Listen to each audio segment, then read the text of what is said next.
I share what I'm listening to and my thoughts on music and the business daily for free at helloyassine.com. What's poppin', y'all? In one of the sadder breakups that I've ever had to witness, this is really like 909s and heartbreak, is Ye and Playboi Carti. Now, the relationship, I actually want to go through the relationship with Ye and Playboi Carti first, because I would say that they started collaborating. Well, they first linked up in 2016 because Rocky was really popular back then, and he signed with Og and joined the ASAP mob to a degree. Like, he wasn't officially like ASAP Carti, but he was rolling around with Ian Connor, who Ian Connor was rolling around with Ye during this era. This is the life of Pablo, if you guys remember. And Ye was rolling around with Ian Connor at this point. Ian Connor he already had those allegations, the initial allegations. But Ye, he always opens an arm to people that are canceled, if you want to call it that. Like, he had DaBaby and Marilyn Manson on stage with him when he was doing Donned Up. He had DaBaby on Jail, and I think another song, or Jail Part 2 as well. But they would first collaborate in 2020 for A Whole Lotta Red, like Carti's biggest album at that time to date. And this was after he already appeared on the song Pain 1993 with Drake, which was also partially put together in respect to Ian Connor. But Ye got on there. So this was interesting because he was somewhat of an executive producer of Whole Lotta Red, that they called it that, but it's like, how much is executive production? And it's not to actually denigrate any executive producers, but my whole thing is, how much was Ye involved in the album for him to be considered an executive producer, which is what they called him at the time.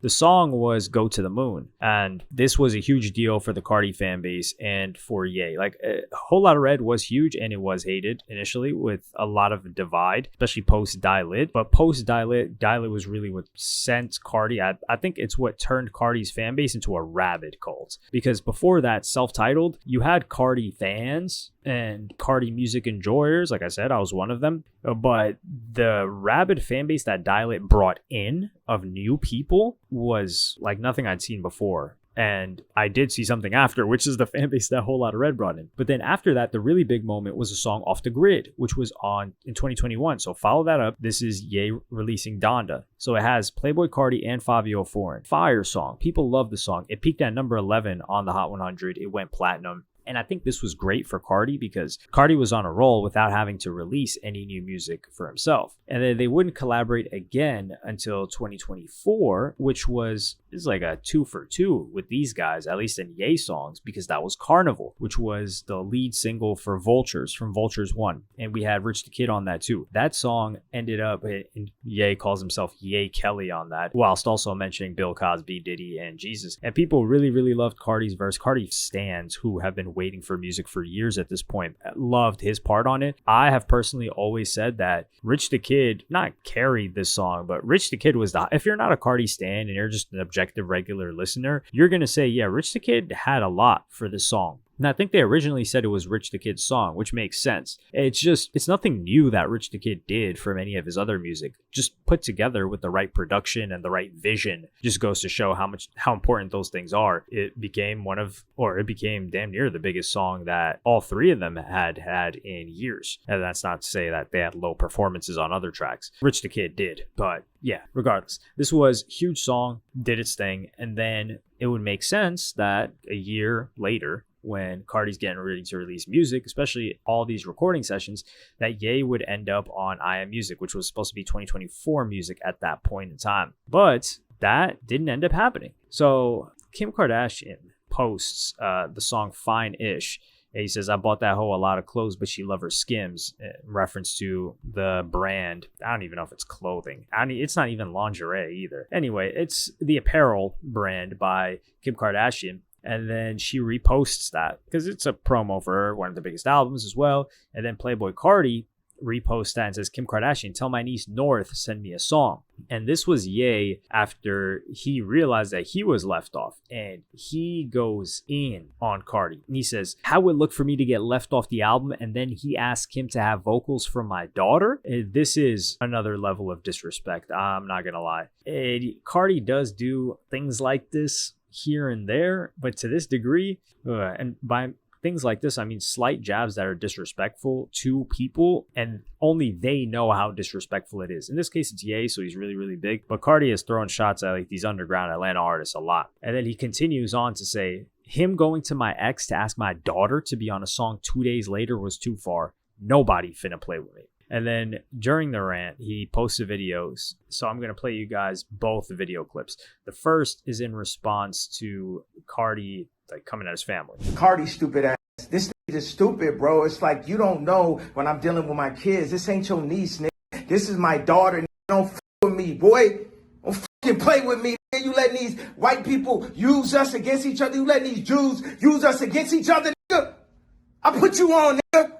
So this next video clip is him talking about Chicago, who is another one of Ye's kids. So Carti, tell me this. If Chicago is your niece, you gonna say something? Or you just trying to get vocals on your album for hype? You gonna say something? That's your niece, right? You gonna say something now? And then he goes on to rant more and then says, I held my tongue about not being on Carti album. Him going to my ex to ask to be on a song 2 days later was too far. Nobody finna play with me. Everybody a user.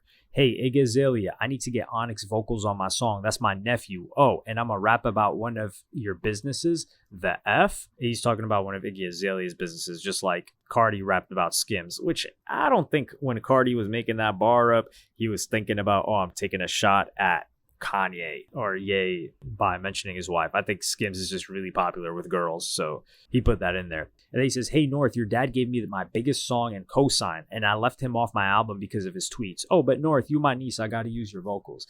And this is kinda true.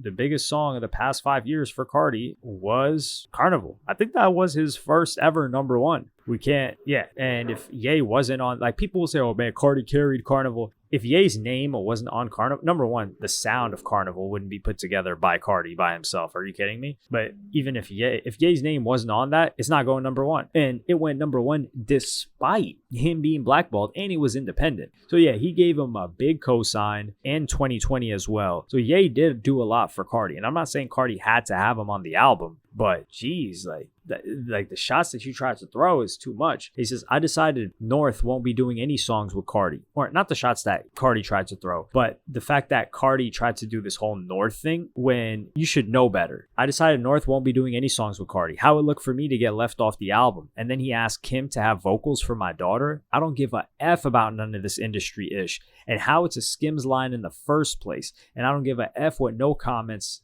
say. The man has the first and final say over his kids. And then Carti goes on to tweet, Ye, STFU, which I think this shows a lot with #1. We got to stop this whole being enamored with, or, and I'm saying we as in collectively, because I personally don't give a damn about this.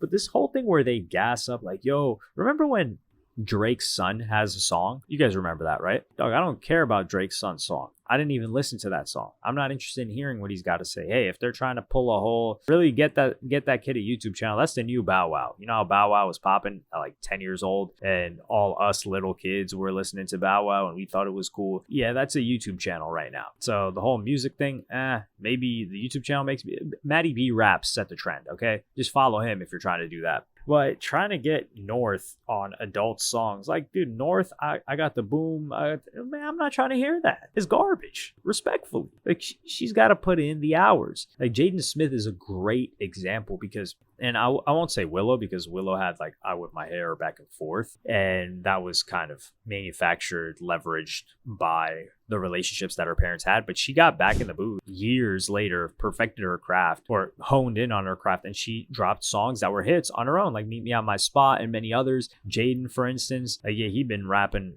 since a really, really young age, but 15, 16, 17, like those early Cool Tape Volume 1, Cool Tape Volume 2, those freestyles, SoundCloud freestyles that he did with, I think it was Taku Beats. He made a name for himself and he did the thing on his own. It wasn't, oh, we're just throwing Jaden Smith on features with major artists because he's got the name Smith. So that's the way I feel with Northwest. So like, why, like Carti even thinking of having her say, yo, what the hell's going on here? Get this all. And it's just, it seems like a move that's not just focused on the music, which is what Carti has presented himself as. I wouldn't say he's purported himself to be that, but that's what people are looking at him for.